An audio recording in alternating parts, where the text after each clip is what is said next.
দেখো পাবলো সোনা ওইখানে দিদার কাছে কেন বসে আছে তোমরা জানো? জানো চোখ দুটো টুনি লাইট জেলে, চোখে টুনি লাইট জেলে বসে আছে কেন? কারণ এই বাটিতে ডিম আছে, অলরেডি শুকে শুকে বার করেছিল ডিমটা, তারপর ওর জন্য যেটা বরাদ্দ সেটা খাওয়ানো হয়ে গেছে। তার আগে আমি বাড়ি ঢোকার আগেই ডিনার খাওয়া হয়ে গেছে উইথ 2 ফিশ পিসেস। তাহলে 2টো ফিশ খেয়েছো, রুই মাছের পিস। তারপরে দিদা ডিম সেদ্ধ করে রেখেছে, সেইখান থেকে হাফ খেয়েছো।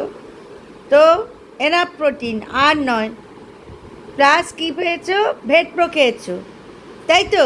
এবার একটু কী করতে হবে? বল খেলা করতে হবে, এবার এনার্জি আউটপুট করতে হবে, তাই তো? হ্যাঁ, ঠাকুমার সাথে বল খেলা, কিন্তু সবে খেয়েছো, আধ ঘন্টা রেস্ট করো তারপরে, নাহলে বমি হয়ে যাবে। কেমন? হ্যান্ডশেক করে নাও, শেখান করো বলে, হ্যাঁ এই ভালো করে হ্যান্ডশেক করো, ভালো করে শেখান করে নাও। অনেকদিন শেখান করো নি, দাও শেখান করো।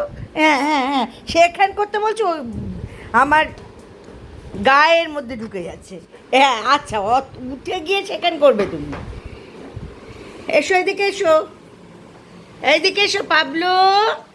না না, ওই ডিমটা আর না, ঠিক শুকে শুকে বার করে ফেলে। কোথায় ডিম আছে?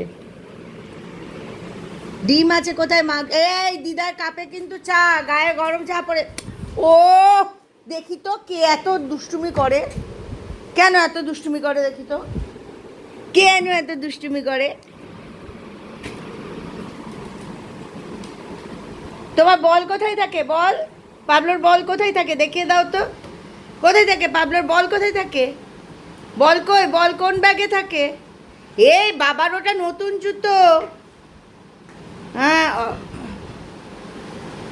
খেলার কথা বললেই আগে একটা জুতো মুখে উঠে যায়, আগে একটা চটি জুতো কিছু একটা নিয়ে ঘাড় নাড়িয়ে নাড়িয়ে, মাথা নাড়িয়ে নাড়িয়ে খেলা হবে। তা আমার পাবলো শোনা, ওলে বাবালে, ওলে বাবালে, ওলে বাবালে, ওলে বাবালে।